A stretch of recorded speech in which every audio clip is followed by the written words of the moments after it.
My dad loved working with all the people at the ARC, his co-workers, clients, family members in the Iowa City community. He always talked highly of everybody here. He is a champion for all people and thoroughly enjoyed helping individuals with disabilities.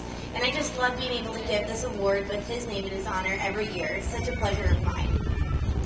Today, I have the great honor of presenting this award to a man named Tom Gilsenan, who is the director of Uptown Bill's Extend the Dream for 8 years. He is also the manager of Wild Bill's Coffee Shop for 5 years and is now currently working in Des Moines on another community outreach event. Tom is an outstanding disabilities advocate and raised community awareness, organized community support groups, and set up musical acts at Uptown Bill's. Today, I get to give this award to Ed Gaines. He'll be accepting his award as Tom is unable to make it today, and I am so glad to see Ed today and to be able to give him the ADA Bill of Reagan Vitality Award. Thank you so much.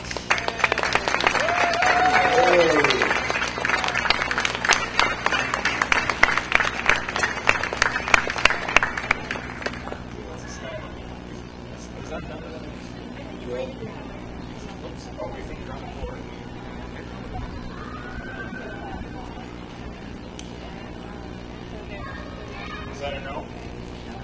Or yes? No?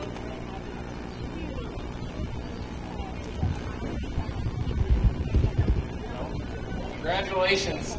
Tom is a great guy, and we miss him. Is Mary Helen, I understand, wasn't able to be here? Has there been a sighting? She's here. Oh, she is here. Okay. Mary Helen, Keith, you were going to introduce her? Yeah. So Mary Helen, if you would come on up, and again, I think I heard thunder, so we're just gonna hang in there and ignore the weather. So we don't want to rain on Mary Helen's parade here. So.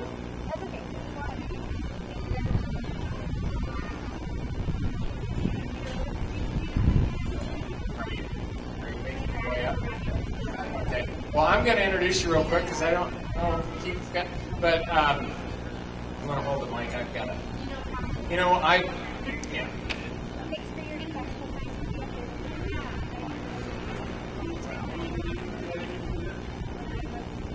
Okay, here we go.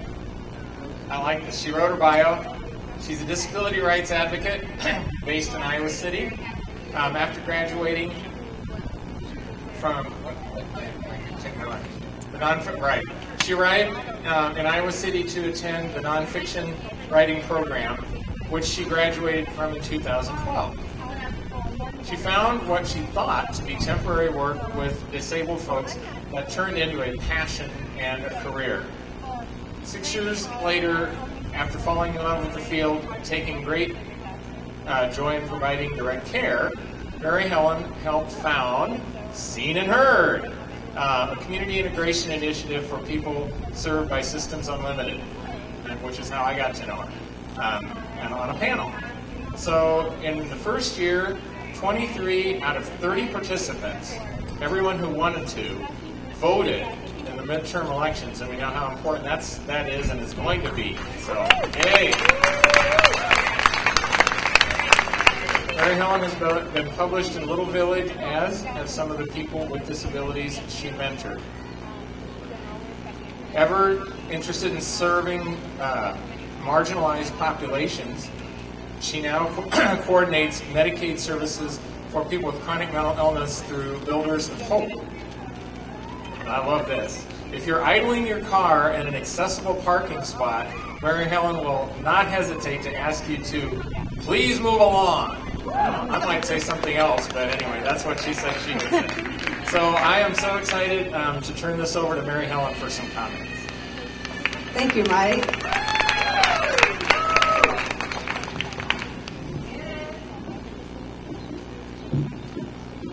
Hi, everyone. Thank you for the great intro, Mike. Wonderful to see so many people out and excited about accessibility, inclusivity, and the dream of a world built by and for people with disabilities. I should also say I'm an able-bodied person, and I speak today not for people with disabilities, but hopefully with you. For the ableds in the audience, I hope to remind them how they can help further disability rights. ADA, of course, was just the beginning. So what do we mean by hashtag disability is diversity? Diversity means a multitude of voices, signifies inclusion of more than just the white cishet male perspectives that dominate our society. But notice, I almost forgot to say able-bodied. I almost forgot to add able-bodied to that list, and that's the problem. Diversity has tended to be represented by differences in skin color or sexuality, and not by disability. We could also ask what we mean by disability. I was hanging out once with a friend of mine, Steve Ullman, who has spina bifida. We just gotten back from meeting with City Council, and we were waiting for his bus. He was looking at Facebook on his phone. I was probably on Twitter. All of a sudden he said, "Hey, this is an interesting poll. What's your greatest weakness?" "Procrastination," I said, hands down. "What's yours?"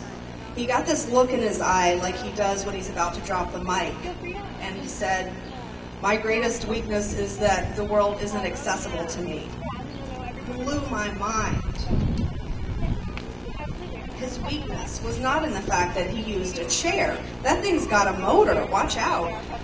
His weakness exists when a business lets their automatic door go unrepaired or fails to consider that the transition strip lip between the street and their door is too high for him to cross over.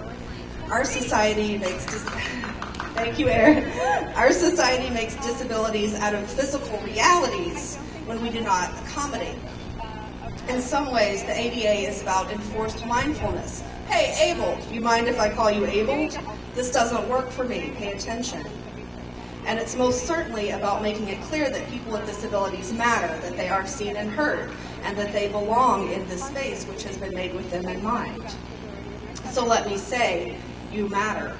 Your presence in this place, this town, this world is vital and not measured by how much money you make or whether you are quote unquote useful. Come to think of it, that goes for you ableds too. So again, what do we mean when we say disability is diversity? Some of you probably saw the Houston photo series by that name. It's on Facebook still, check it out, it's great.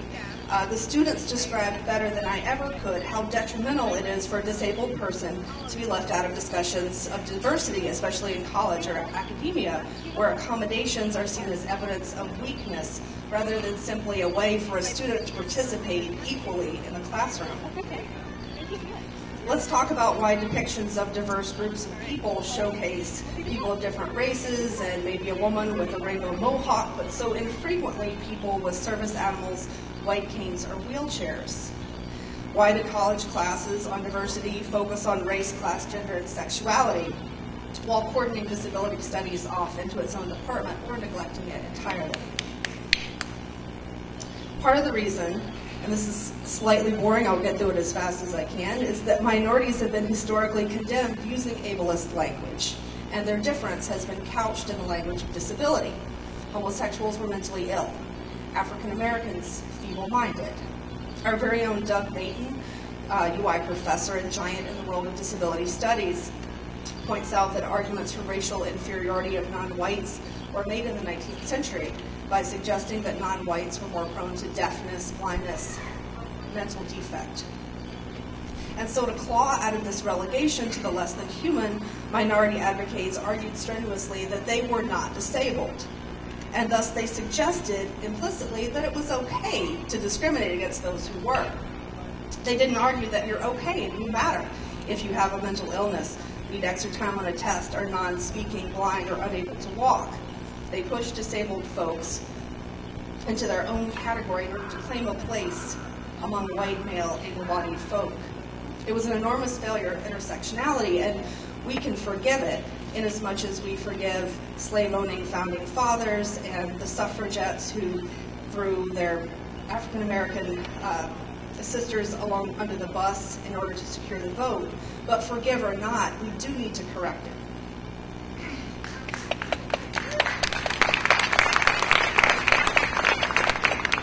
As long as we allow conceptions of disability as a natural form of inequality to be transmitted, that is, as long as we assume that since, of course, it's better to be able to walk than not, people who can't walk are less than, we give ourselves an excuse not to mitigate inequality. Think back to my friend Steve. He's a human being, an exquisite person, a great friend, a cat dad. The fact that he needs a wheelchair, only matters when there isn't any ramp. That's a failure of infrastructure, of planning, a failure to acknowledge his needs more than it is a failure of his body. When diversity includes disability, we'll see movie extras in wheelchairs, television neighbors with multiple sclerosis, etc., random representations of people with disabilities whose disabilities are not plot devices, inspiration porn, tragic, or metaphors for brokenness or immorality.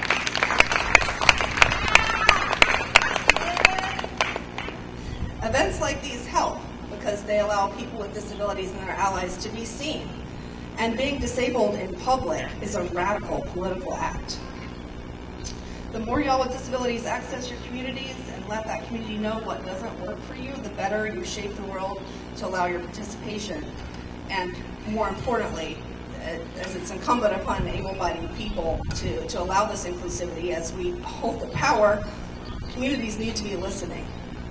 Another way to be seen that is particularly important in Iowa is for all of us to remind people in our Republican districts what privatization and funding cuts mean for you, their loved ones. What I've noticed as I've worked in this field and witnessed the ugly advent of managed care is that MCOs force the shutdown of smaller rural facilities.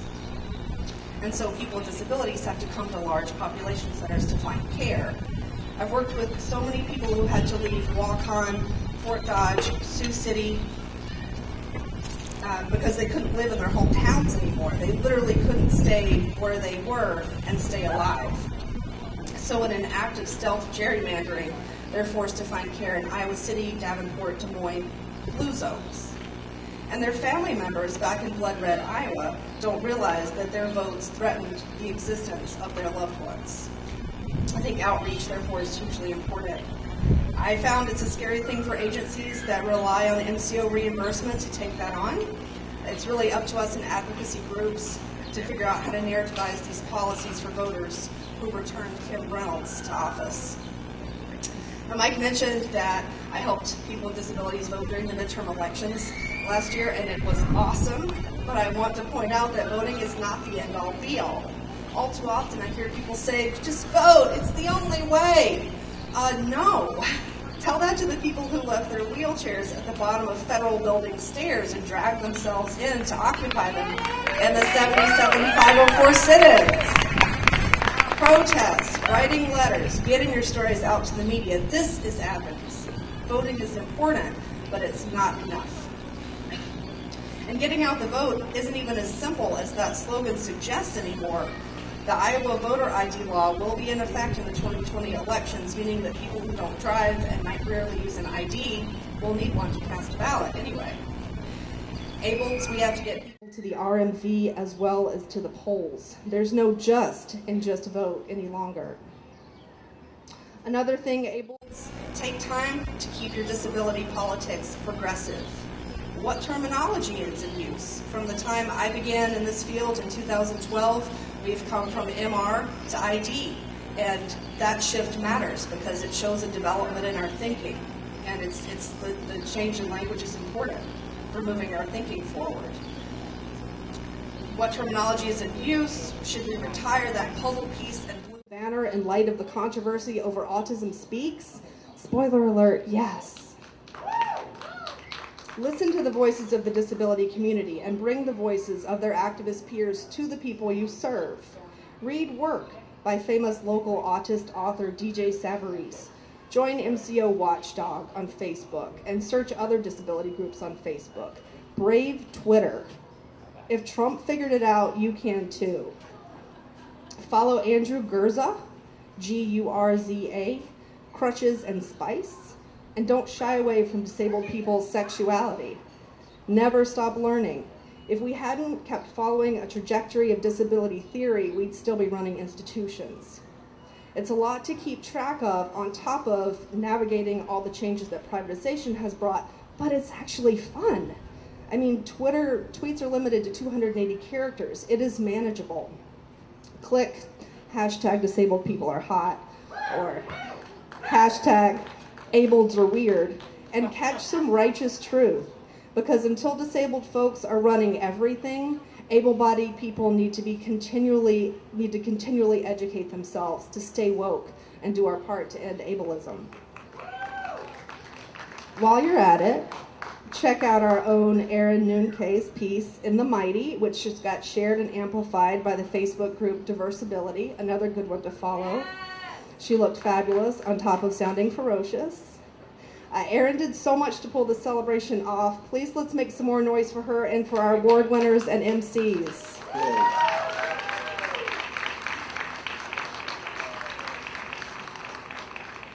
Thank you all for joining this conversation about creating a more diverse world. You've more than earned your place in it. Excellent. Thank you.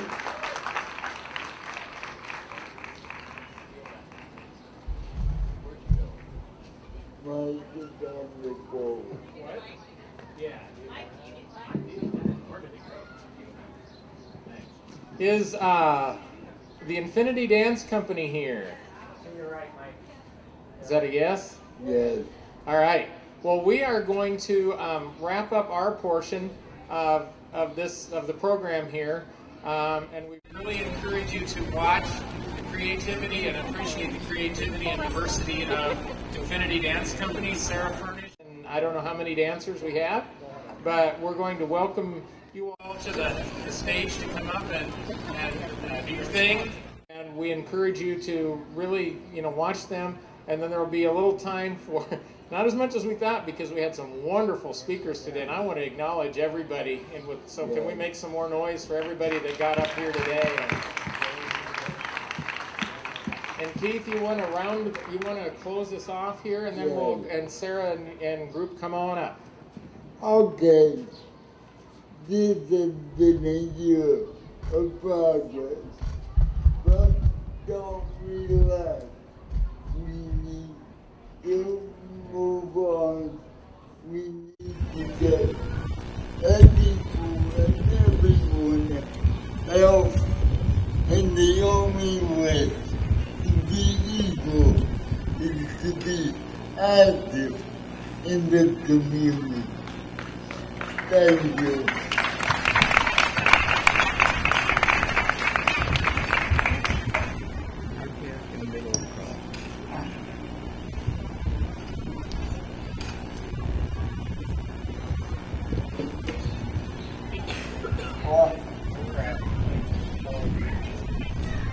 Well, maybe Sarah? Yeah. Do you guys need mics? We got music. You got music? Yeah, there is it here. Oh, what's your Same there. sing? It's just three of us. We need this.